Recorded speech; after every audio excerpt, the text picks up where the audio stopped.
우리의 삶이 개인적인 것처럼 보이지만 우리가 예수를 믿는 순간 우리의 삶은 그저 개인적인 것뿐이 아니라고 하는 것입니다. 우리가 예수 믿는 사람이 되었을 때 다른 사람은 우리를 어떻게 보는가 한 개인으로 볼 뿐만 아니라 기독교인으로 보게 되는 것입니다. 내가 실제로 기독교를 대표하는 사람은 아니죠. 제가 목사이지만 저희 교회를 대표한다고도 할 수 있을지 모르겠습니다. 그러나 기독교, 복음, 교회를 대표하는 사람이라고는 전혀 말할 수 없을 것입니다. 여러분도 마찬가지이겠죠. 그러나 누군가에게는 기독교를 대표하는 사람처럼 우리 자신이 비춰질 수 있다는 점입니다. 우리가 원하던 원치 않던 그건 상관없이 복음을 소개하는 사람, 기독교를 소개하는 사람으로 서게 된다는 것입니다. 여러분은 자신의 삶이 복음에 대해서, 이 기독교에 대해서 무엇을 말하고 있는가 생각해 보신 적이 있겠습니까? 본문 말씀은 제자들이 취해야 할 어떤 태도에 관한 말씀인데 두 가지 태도를 이야기하고 있습니다. 한 가지는 사람에 대한 태도인데 특별히 다른 형제들, 그리스도를 믿는 다른 형제들에 대한 태도에 관한 말씀이고 또 하나는 좀 다른 측면에서 죄에 대한 태도에 관한 말씀을 들려주고 계십니다. 이 두 가지 부분에서 우리가 어떤 태도를 취해야 하는가 결론부터 말씀드리자면 폭넓게 그리고 아주 단호하게 이런 태도를 취하라고 말씀하고 계십니다. 누가 크냐 하는 논쟁이 있은 후에 요한이 예수님께 한 가지 질문을 던지는데 질문이라기보다는 보고라고 하는 성격을 가지고 있고 보고라기보다는 사실 칭찬을 구하는 그런 말이었습니다. 주님 저 잘했죠. 이렇게 칭찬을 구하는 그런 말이었던 것 같습니다. 38절 말씀입니다. 요한이 예수께 여짜오되 선생님 우리를 따르지 않는 어떤 자가 주의 이름으로 귀신을 내쫓는 것을 우리가 보고 우리를 따르지 아니함으로 금하였나이다. 이 짧은 구절에 요한이 한 말인데 우리라고 하는 단어가 몇 번 정도 나오는 것을 보게 됩니다. 우리가, 우리를 이렇게 반복되고 있는 것이죠. 우리가 범위가 있지 않습니까? 여기서 요한이 말한 우리라고 한 범위는 누구를 의미하는 것일까요? 예수님과 12 제자 자신들을 의미하는 것이었습니다. 그런데 예수의 이름으로 귀신을 내어쫓는 어떤 사람이 있었는데 그 사람은 포함되지 않았다는 거예요. 우리라고 하는 원이 있어요. 우리. 그 범위를 아주 좁게 설정하고 밖에서 주 예수의 이름으로 행하는 사람, 귀신을 내어쫓고 옳은 일을 행하는 그 사람을 넣어주지 않고 있었던 것입니다. 많은 사람들이 제자들처럼 우리라고 하는 범위를 좁히려고 하는 경향을 보입니다. 우리가 가지고 있는 이 특권이 클수록 이 범위를 좁히려는 성향을 보이는 것을 보게 됩니다. 근본적인 문제가 아님에도 불구하고 살고 죽는 문제 아닙니다. 성경에 명확하게 선이 그어져 있는 문제가 아님에도 불구하고 조금이라도 다르면 우리라고 하는 범위에서 제외시키려고 한다는 것입니다. 사람들이 왜 이렇게 배타적으로 배척하고 그 우리라고 하는 범위를 좁히려고 하는 성향을 보이는 것이겠습니까? 교만 때문이에요. 그리고 시기심 때문인 것입니다. 요한은 예수님의 이름으로 귀신을 내어쫓는 이 사람을 금한 이유를 그가 우리를 따르지 않았기 때문이라고 말하고 있습니다. 그런데 이 말을 잘 생각해 보면 대단히 주제 넘은 말이다. 교만한 말이라고 하는 점을 이해할 수 있습니다. 마치 자신들, 제자들을 따르는 것과 예수님, 우리의 구세주이시고 우리 왕이 되시는 그분을 따르는 것을 동일시하고 있기 때문이라고 하는 것이지요. 사람들이 우리를 추종해야 한다. 우리는 다른 사람들이 따를 만한 그런 자격을 가지고 있다. 이런 은연중에 이런 마음을 품고 있었던 것입니다. 만약 요한이 어떤 사람이 어떤 자가 당신을 따르지 아니하므로 우리가 주의 이름으로 그가 귀신을 내어 쫓는 것을 금하였습니다 라고 말했다면 분명히 예수님께 지지를 받았을 것입니다. 잘했다 이렇게 말씀하셨을 거예요. 예수님을 따르지 않는 사람을 어떻게 제자 그룹에 포함시킬 수 있겠습니까? 예수님을 믿지도 않아요.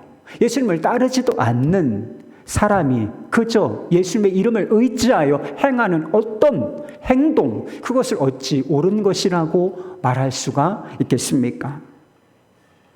그러나 그 사람은 예수님을 따르기를 거부한 것이 아니라 제자들이 제안한 것을 따르기를 거부한 것뿐이었습니다. 어떤 사람이나 어떤 그룹을 따르는 것, 이것이 예수님을 믿고 따르는 것하고 동일한 것이겠습니까?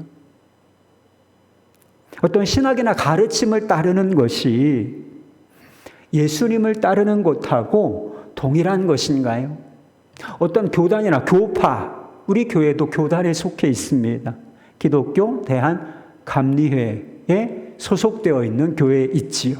어떤 교단이나 교파에 소속되어 있고 거기서 신앙생활을 한다는 것이 예수님을 따른다는 것하고 동일한 이야기가 되겠는가 묻는 것입니다. 결코 동일한 이야기가 아닌 것입니다. 예수님을 주목하고 그분이 어떤 분이신지 이해하는데 도움이 되는 수는 있을지 모릅니다. 그러나 어떤 사람을 따른다는 것, 어떤 신학을 따른다는 것, 어떤 교파에 속한다는 것이 곧 예수님을 따른다라고 하는 것과는 결코 통일한 것이 아니라고 하는 것이지요. 그럼에도 제자들은, 그리고 우리 자신은 이 둘을 마치 동일하게 여기고 이 기준에 맞지 아니하면 배척하고 우리라고 하는 범주에서 그 사람들을 제외시키려고 하는 경향을 보인다는 것입니다.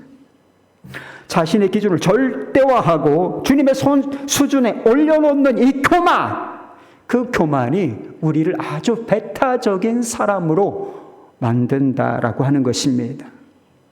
또한 우리를 아주 배타적인 사람으로 만드는 것이 또 한 가지 있음을 보게 되는데 그게 바로 시기예요.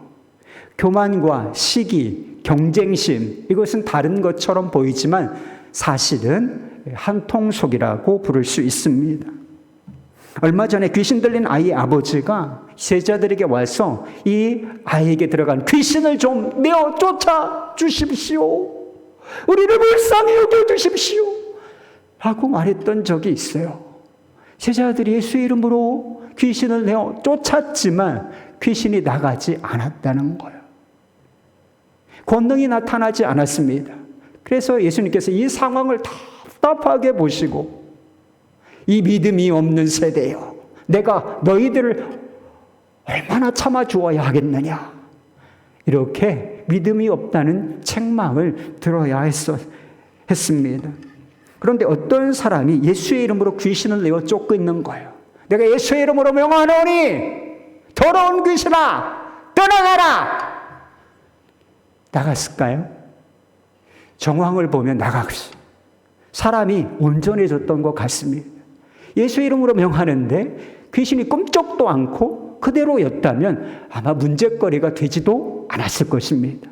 그런데 우리에게 속한 사람은 아니에요. 12제자의 그룹에 속한 사람은 아닌데 그 사람이 예수의 이름으로 명하는데 귀신이 떠나가고 능력이 나타나고 사람이 온전케 되는 거예요.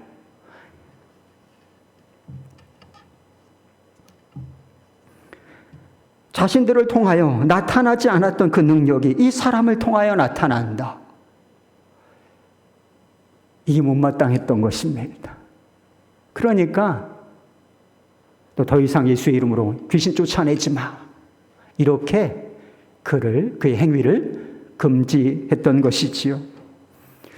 저희 교회 전도팀이 있습니다. 요즘은 어떤지 모르겠는데 전도하는 초반에 산흥이라고 하는 지역에 가서 전도를 할 때 그 지역의 어떤 큰 교회를 다니시는 분이 왜 여기까지 와서 전도를 하느냐? 거기에서 전도를 하지 왜 이 지역에까지 우리 교회 앞에서까지 전도를 하느냐, 이런 핀잔을 들었다는 이야기를 들었습니다. 여긴 우리 구역인데 어디 와서 손을 어디를 넘봐, 이런 느낌이 있었는지 모르겠습니다. 전도를 효과적으로 하기 위해서 막 이 교회 저 교회 막 이렇게 전도가 중첩되는 것보다는 좀 지역을, 그래서 관할 구역을 뭐 협의할 수 있을지는 모르겠지만 이렇게 지역을 구분하는 것은 좋은 일, 지혜로운 일일 수도 있겠습니다. 이 지역은 우리가 책임진다. 이 지역의 영적인 상황, 복음 전파, 이 지역의 복음화는 우리가 책임질 것이다. 좋은 이야기예요. 그러나 우리 교회가 성장하려면 다른 교회 전도대는 오면 안 돼. 우리 교회가 성장해야 되는데 어디 와서 전도를 한다는 거야. 이런 생각이라면 그것은 결코 주님이 기뻐하시는 것이 아니라는 것입니다. 나만, 우리 교회만 잘 되어야 한다, 이런 생각을 가지고 있는 것이기 때문입니다. 우리가 특정한 지역교회에서 신앙생활을 하지만 교회가 누구 것입니까? 교회 주인이 누구예요? 이 주 안에 있는 교회 주인이 누구십니까? 저 산흥에 있는, 성남에 있는, 서울에 있는, 저 대구에 있는, 제주에 있는 그 어떤 교회 주인이 누구시냐? 예수 그리스도, 만물의 머리가 되시는 예수 그리스도, 그분이 주인이시잖아요. 다 주님의 교회인 것이죠. 그렇기 때문에 다 우리 교회인 거예요. 그 교회도 우리 교회, 이 교회도 우리 교회. 저 어느 지역에 있는, 그리고 더 멀리 바다 건너 어느 나라에 있는 그 교회, 그 교회도 우리 교회인 것입니다. 빌립보서에 보면 사도 바울은 어떤 사람이 좀 순수하지 않은 동기로 예수 그리스도의 복음을 전파한다는 사실을 알았다고 했습니다. 이 복음을 전하는 동기가 무엇이어야 하는 것이겠습니까? 생명을 살리는 것이어야 하는 것이지요. 그런데 어떤 사람이 시기하는, 투기하는 동기로 그리스도의 복음을 전파하고 있었다는 것. 난 바울보다 뛰어나다! 이런 동기로, 그래서 더 많은 사람들이 내가 복음을 믿게 할 거야, 이런 동기로 복음을 전파하는 사람이 있었다는 거예요. 진짜 동기가 좋지 않은 것이지요. 그런데 사도 바울이 무엇이라고 말했느냐? 동기가 어찌 됐든지 그리스도의 이름이 선포되고 복음이 전파되는 것이라면 나는 그것을 기뻐하겠다, 이렇게 이야기했다는 거예요. 괜찮아. 어떤 동기라도 괜찮아. 예수 그리스도만 전파될 수 있다면 다 괜찮아. 우리야. 이렇게 말했다는 거예요. 그가 생각하고 있는 우리라고 하는 범위가 그냥 좁아 터진 그 지역 교회, 이게 아니고 이 우주적인 교회, 하나님의 나라까지 미치고 있었기 때문인 것입니다. 제자들은 우리라고 하는 범위를 좁히려고 했지만 예수님께서는 그러면 안 된다. 폭넓게 넓히고 넓혀라 라고 말씀하셨습니다. 우리를 반대하지 않는 사람, 좀 소극적이지만 우리를 반대하지 않는 사람은 우리를 위하는 사람이다. 우리를 반대하지 않는 그런 사람까지 우리라고 하는 범주에 넣으라, 이렇게 말씀하셨던 것입니다. 그런데 뒤에 나오는 41절과 42절 말씀이 좀 이해하기가 어렵습니다. 그리스도께 속한 자라고 하는 표현도 있고 믿음이 작은 자라고 하는 표현이 나옵니다. 이 사람들이 누구인가? 예수의 이름으로 귀신을 내어 쫓고 있지만 이 제자들이 우리는 아니야, 이렇게 선을 그어놓고 있던 그 사람, 예수님은 따르지만 특정한 그룹에 속하기를 원치 않았던 그 사람인지도 모르겠습니다. 그리고 이제 막 그리스도를 따르기 시작한 초신자나 믿음이 약해 보이는 어떤 사람일 수도 있다는 것이죠. 그런데 이런 사람들을 우리가 어떻게 대우하라고 말씀하시는가? 배척하지 마. 그리고 주의 이름으로 그를 섬기라. 그리고 그를 절대로 실족하게 해서는 안 된다. 이렇게 말씀하신 것입니다. 예수님께서 이 문제를 얼마나 중요하게 생각하셨는가? 믿음이 작은 자를 실족하게 하는 사람에게 경고하신 말씀을 보면 이해할 수 있습니다. 실족하게 한다는 것은 죄를 짓게 한다는 뜻이에요. 그가 죄를 지음으로 말미암아 결과적으로 하나님으로부터 떨어져 나가게, 주님으로부터 떨어져 나가게 만드는 것, 이것을 실족하게 한다라고 하는 것입니다. 만약 그런 상황이 나로 인하여, 나 때문에 시험이 들어서 그 사람이 죄를 짓고 그리고 결국은 주님을 떠난다면 어떻게 해야 되느냐? 연자 맷돌, 작은 맷돌 아니고 이만한 연자 맷돌을 너의 목에 메고 바닷속에 던져지는 것이 나을 것이다. 얼마나 두렵고 무서운 말씀인지 모를 일인 것입니다. 로마서와 고린도전서에 보면 초대교회에 음식을 먹는, 고기를 먹는 문제로 대단한 갈등이 있었다는 사실을 알게 됩니다. 당시에 시장에서 파는 고기들이 문제가 있었어요.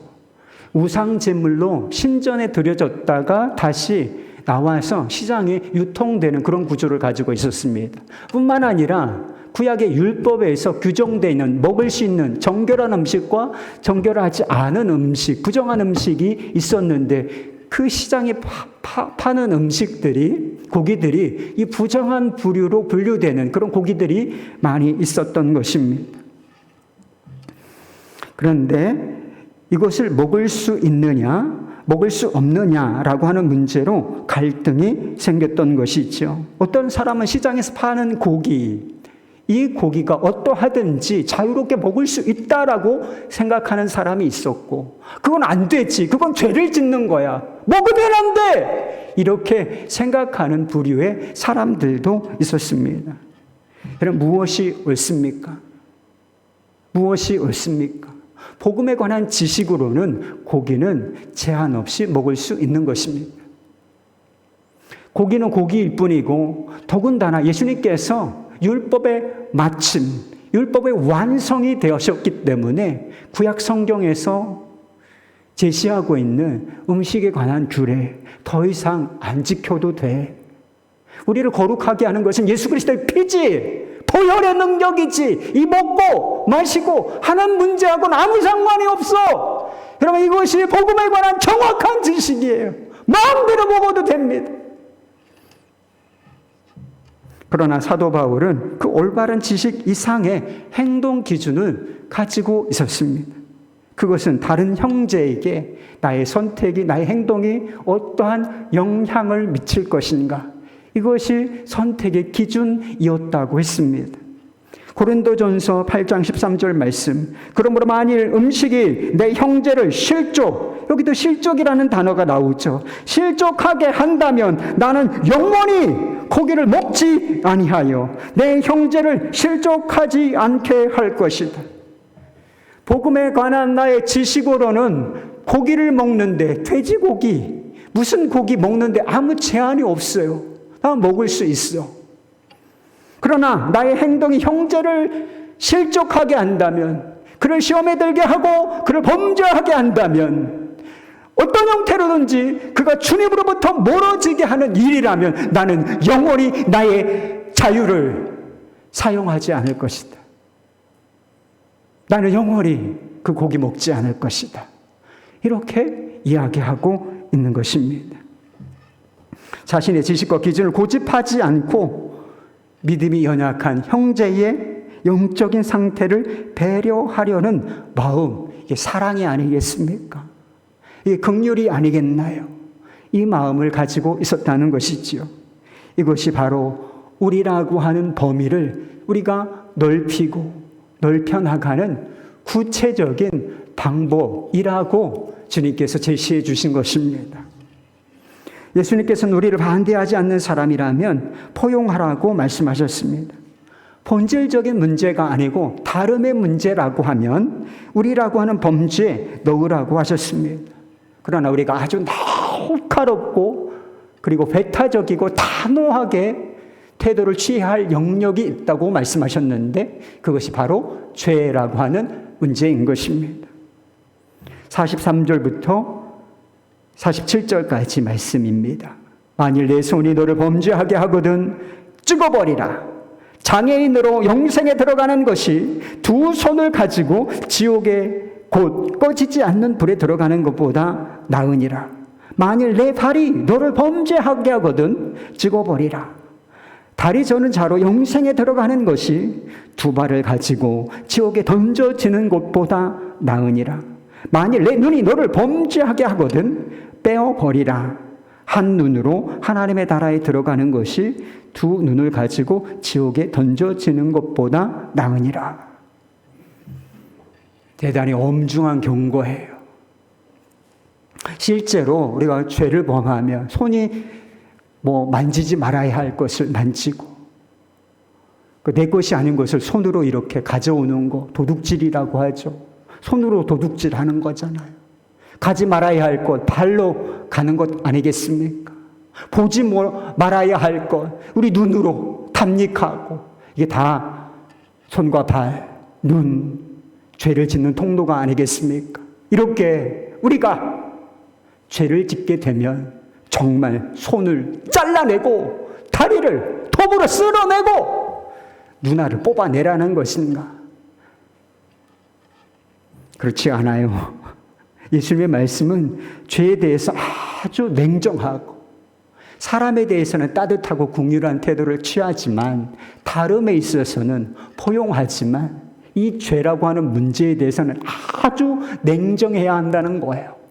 그리고 아주 배타적으로 단호한 입장을 취해야 한다고 말씀하시는 것입니다. 팔뚝을 막 잘라내는 심정으로 죄를 지었어. 그럼 팔뚝을 막 잘라내는 심정으로 죄를 끊어버려야 한다.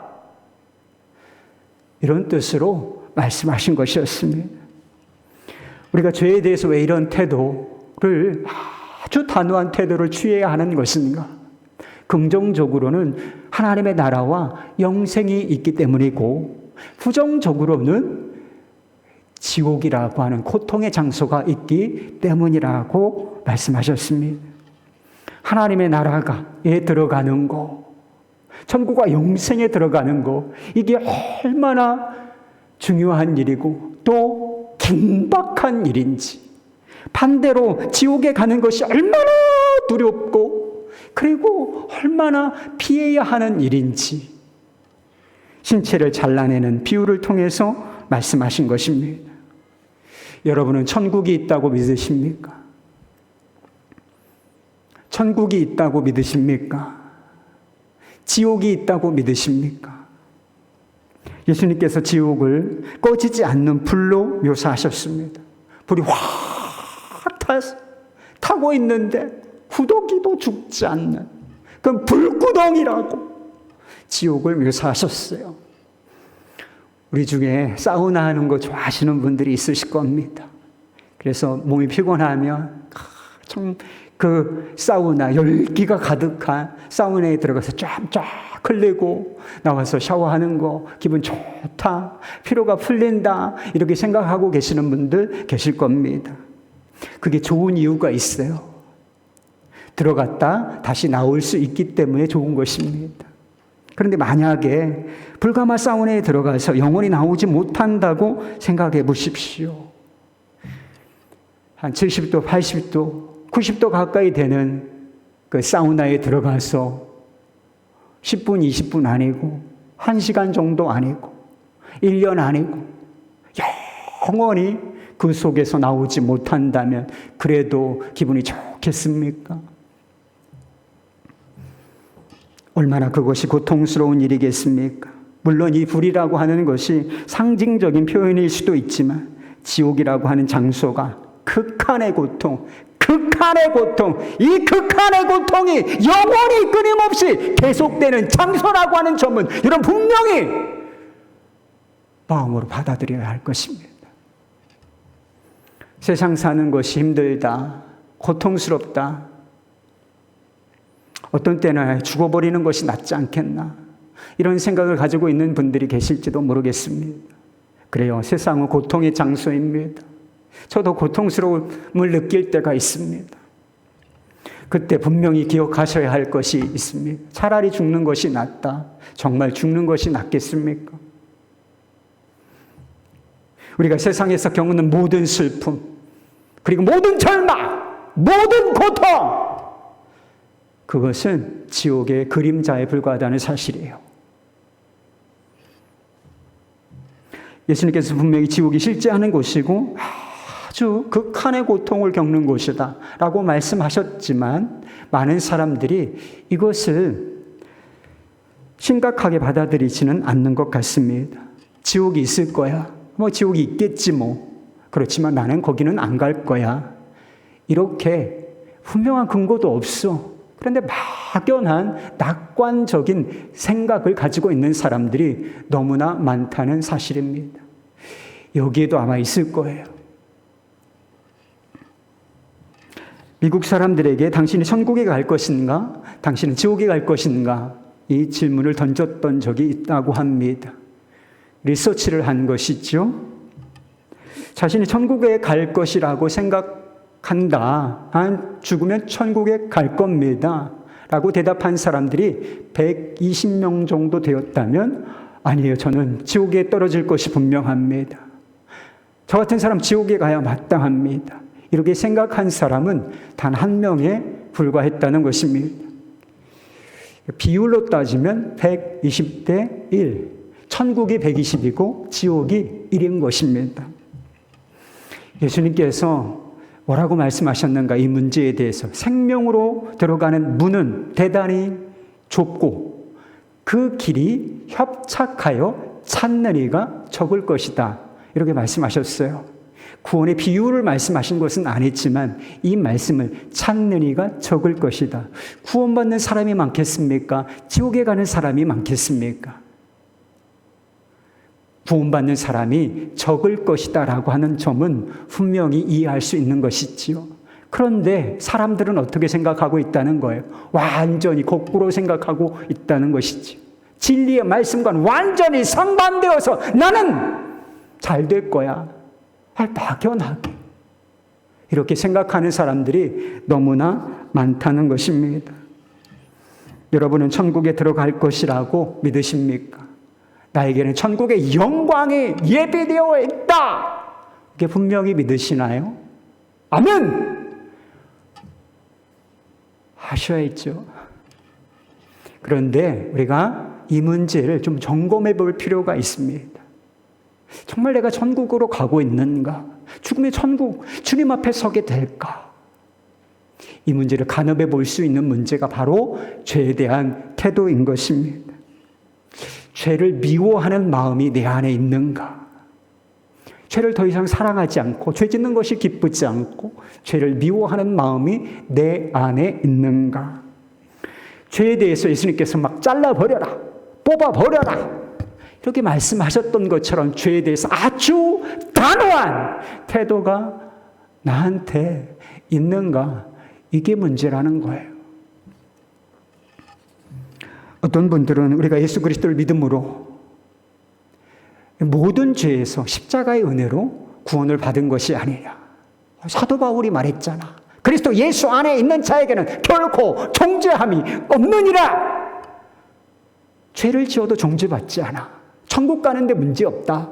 이렇게 말씀한 것 아니냐고 물으실 분들이 있으실지도 모르겠습니다. 그렇습니다.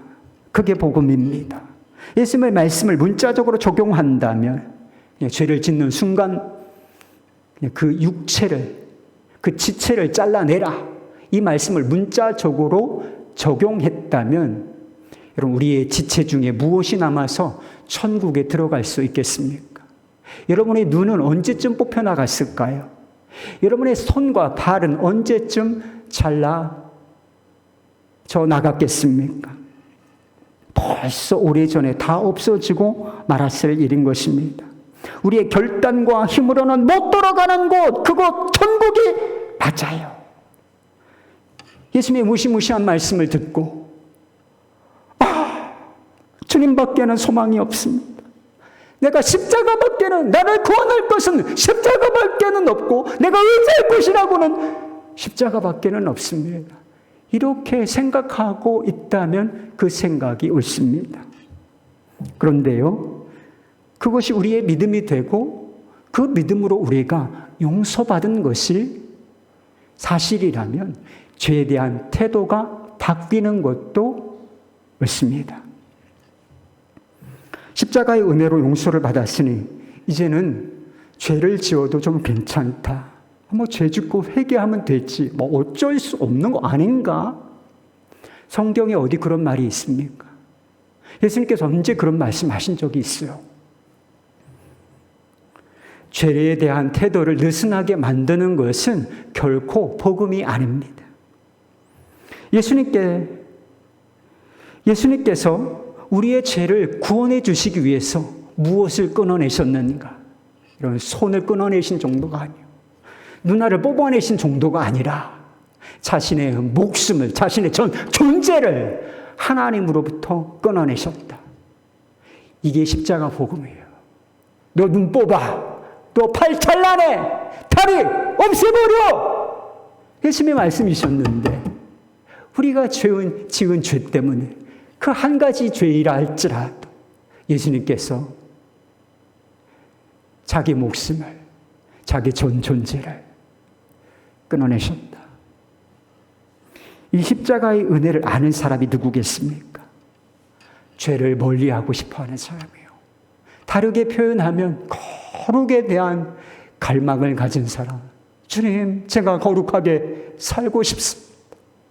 이 마음으로 마음이 채워진 사람, 그 사람이 십자가를 아는 사람이에요.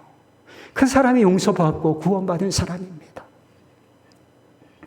미국에서 10수년 전에 9.11 테러가 있었습니다.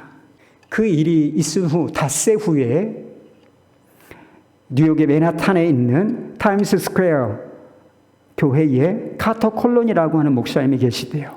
그분이 아주 절박하고 절규하는 그런 정말 있을 수 없는 일이 일어났으니 마음이 얼마나 절박해졌겠습니까? 절박하고 절규하는 목소리로 설교를 하셨는데 설교 제목이 살려면 달아나십시오 였습니다. 저는 사람들이 무너져 내리는 쌍둥이 빌딩으로부터 도망쳐 나올 때 뉴욕의 경찰관들이 했던 말을 영원히 잊지 못할 것입니다. 경찰관들과 소방관들은 사람들을 향하여 살려면 달아나십시오 라고 외쳤습니다. 여러분, 살려면 빨리 달아나십시오. 오로지 성공과 번영에만 초점을 맞추고 있는 복음으로부터 예수 그리스도를, 그분의 이름을 단지 개인적인 이득을 위해 사용하는 이들로부터, 예수의 이름으로 여러분의 호주머니를 노리는 이들로부터, 오직 자아 개발에만 초점을 맞추는 복음으로부터 달아나십시오. 달아나십시오. 예수님이 아니라 인간의 영광을 받는 교회들로부터, 성경이 없는 교회들로부터 달아나십시오. 그들의 신학엔 십자가가 없습니다. 말씀을 상고하는 것도 없습니다. 죄를 회개하는 것도 없습니다. 예수님의 보혈에 대해 온 것도 하지 않습니다. 그런 교회들은 부정한 교회들입니다. 그러니 거기서부터 달아나십시오. 달아나십시오. 죄를 지어도 편안한 교회들로부터. 하나님 집에 왔는데 여러분의 삶에 죄를 품고 있는데도 그것을 깨닫지 못하는 교회라면 그것은 마귀의 식탁에 앉아있는 것입니다. 자신의 정치적 목적의 달성을 위하여 하나님의 강단을 사용하는 정치적인 성향을 지닌 사람들로부터 채워진 강단으로부터 달아나십시오. 사랑하는 여러분, 살려면 달아나십시오. 서서 이야기와 농담을 일삼는 설교자들로부터 죽을 힘을 다하여 달아나십시오. 제발 달아나십시오. 어서 속히 달아나십시오. 여러분, 제가 복음을 설교하지 않고 죄가 얼마나 심각한 문제인지, 십자가가 무엇인지, 제자도가 무엇인지 여러분에게 설명하고 선포하고 있지 않다면 저를 향해서도 살려면 달아나십시오. 이 교회를 달아나십시오. 쌍둥이 빌딩이 무너질 것이라고 누가 상상이나 해볼 수 있었겠습니까? 그러나 어느 순간 그 빌딩은, 그 영광이, 그 부가, 그것을 상징하는 이 빌딩이 완전히 무너져 내리고 말았습니다. 우리가 쌓은 탑, 우리가 쌓은 영광, 우리가 추구하는 모든 것, 어느 순간에는 이 쌍둥이 빌딩처럼 와르르 무너질 날이 올 것입니다. 세상의 모든 것이 심판이라고 하는 불에 타버릴 날이 오고야 말 것입니다. 여러분은 여러분의 영혼을 무너뜨리는 것, 그리고 세상을 다 없어지게 만드는 이 죄로부터 달아나고 계십니까? 그 사람만 천국으로 가고 있는 것입니다. 49절과 50절 말씀에 보면 불과 소금에 대한 말씀이 나와요. 이 말씀이 대단히 어려워요, 전체적으로. 예수님께서 구약의 제사와 관련하여 하신 말씀인데 간단하게 그 의미 말씀드릴게요. 한마디로 말하면 우리의 삶 전체가 하나님께서 받으시는, 기뻐하시는 거룩한 산, 제물, 제사가 되어야 한다고 말씀하시는 것입니다. 그러니까 우리의 어떤 삶의 영역 일부분이 아니라 우리의 삶 전체가 주님께서 받으실 만한 거룩한 삶이 되어야 한다고 말씀하시는 거예요. 어떤 방식으로? 사랑으로 폭넓게 품어내고, 그리고 죄의 유혹 앞에서 아주 단호하고 냉정하고 배타적으로 그런 태도를 취하는 것. 이것을 통하여 세상 속에서 짠맛을 내고 그러므로 말미암아 세상에 소망을 주는 사람으로 서라. 예수님께서 마태복음 5장에 너희는 세상의 소금이요 빛이다. 이게 진실하고 거룩하고 사랑에 속한 사람으로 이루어질 것이다 라고 말씀하신 것입니다. 영국의 신문 기자 헨리 스탠리라고 하는 분이 계셨는데 그는 무신론자였습니다. 1871년에 데이비드 리빙스턴이라고 하는 유명한 선교사가 아프리카로 선교를 갔는데 그 시점에서 한동안 본국과 전혀 연락이 닿지 않는 그런 상황에 있었다는 것입니다. 그때 그는 특정 기사를 쓸 목적으로 이 리빙스턴을 찾아서 윌리엄스옥으로 들어갔습니다. 수소문 끝에 리빙스턴이 어느 곳에서 부족 선교를 하고 있다는 사실을 알고 그를 결국은 만나게 되었습니다. 그리고 한참 동안이나 몇 달 아니고 거의 1년 가까이 이렇게 그와 함께 더불어서 생활을 했다는 것입니다. 그때 그는 리빙스턴이 흑인들에게 생명을 전하는 모습을 이렇게 해고하였습니다. 당시 나는 런던에서 가장 유명한 무신론자의 복음가는 편견을 갖고 아프리카로 들어갔습니다. 하지만 그곳에서 리빙스턴과 10달을 지내면서 상당 기간 나 자신을 향한 반성의 시간을 갖게 되었습니다. 그곳에서 이 고독한 노인을 만나게 된 나는 스스로에게 질문을 해보았습니다. 도대체 어떻게 저분은 여기에 와서 저 고생을 하고 계신 것인가? 정신이 나간 것인가? 그것도 아니라면 무엇 때문인가? 무엇이 그를 저렇게 감동시키고 있는 것인가? 우리가 만난 지 몇 달이 지났을 무렵 나는 그분이 성경에 기록된 말씀대로 생활하는 것을 보고 깜짝 놀랐습니다. 모든 것을 버리고 나를 따르라는 말씀을 그대로 실천하고 있었습니다. 이것을 보면서 점차로 타인에 대한 그의 동정의 마음이 나에게도 조금씩 전이 되었고 내 안에도 같은 동정의 마음이 일어났습니다. 그의 경건한 자세와 온유함, 열정과 성실, 그리고 그가 자기 일을 얼마나 열심히 감당하는지 지켜보던 나는 결국 그 때문에 회심을 하게 되었습니다. 그는 나에게 회개하라고 말하거나 강요하지 않았습니다. 나를 회심시킨 것은 리빙스턴의 설교가 아닌 삶이었습니다. 처음에 드렸던 질문이 있지요. 여러분은 자신의 삶이 복음에 대해서, 이 기독교에 대해서 무엇을 말하고 있는가 생각해 보신 적이 있느냐고 질문을 드렸습니다. 온 세상 사람들이 교회와 그리스도인을 비난하는 이 시점, 우리 한 사람 한 사람, 개인일 뿐이지만 우리 한 사람 한 사람이 이처럼 기독교와 교회를 대표하는 사람처럼 된 적은 아마 없을 것입니다. 한국교회에 부정적인 모습이 있습니다. 내가 이 한국교회를 전체를 바꿀 수는 없지 않겠습니까? 도대체 내가 무슨 힘이 있다고 이 한국교회를 바꿔낼 수 있겠습니까? 그러나 정말 복음을 진실하게 믿는다면 우리의 삶은 바꿔낼 수 있지 않겠습니까? 많은 사람들이 나를 교회라고 생각하는 이때 폭넓은 사랑과 거룩함의 맛이 살아있는 소금 알갱이, 그 한 알갱이가 되어보지 않으시겠습니까? 기도하겠습니다.